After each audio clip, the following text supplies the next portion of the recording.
Assalamualaikum warahmatullahi wabarakatuh. Perkenalkan nama saya Alma Salsabil dengan NIM 22230002.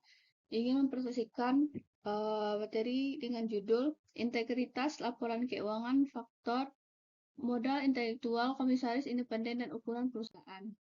1. Pembahasan teori yang terkait. Penelitian ini berlandaskan pada pentingnya integritas laporan keuangan sebagai sarana untuk membangun kepercayaan investor dan mengambil keputusan yang tepat. Teori-teori yang mendasari meliputi: pertama, teori agensi yang menyoroti konflik kepentingan antara manajer atau agen dan pemilik prinsipal. Yang kedua, teori sumber daya yang mendasari peran modal intelektual dalam menciptakan nilai dan transparansi perusahaan. Terakhir, teori tata kelola perusahaan yang menekankan fungsi pengawasan komisaris independen dan dalam menjaga akuntabilitas. Yang kedua ada kasus yang dibahas. Kasus yang diangkat adalah pengaruh modal intelektual, komisaris independen, dan ukuran perusahaan terhadap integritas laporan keuangan. Fokusnya adalah pada perusahaan properti dan real estate yang terdaftar di Bursa Efek Indonesia Prode 2018-22. Objek penelitian. Objek dalam studi ini adalah laporan keuangan perusahaan sektor properti dan real estate yang go publik dan terdaftar di BI selama periode 5 tahun dari 2018 sampai 2022.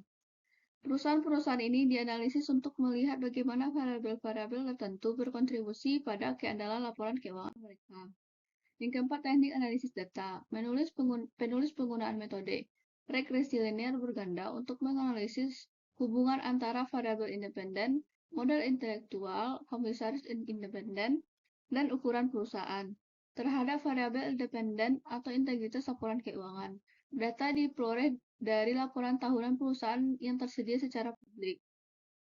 Yang kelima, hasil penelitian. Hasilnya menunjukkan bahwa pertama, modal intelektual berpengaruh positif dan signifikan terhadap integritas laporan keuangan. Yang kedua, komisaris independen juga memiliki pengaruh yang signifikan, menunjukkan perannya sebagai pengawas independen berkontribusi terhadap transparansi laporan keuangan. Yang terakhir, ukuran perusahaan, meskipun besar, tidak selalu menjamin integritas laporan yang lebih baik. Hasil menunjukkan pengaruhnya bersifat tidak signifikan.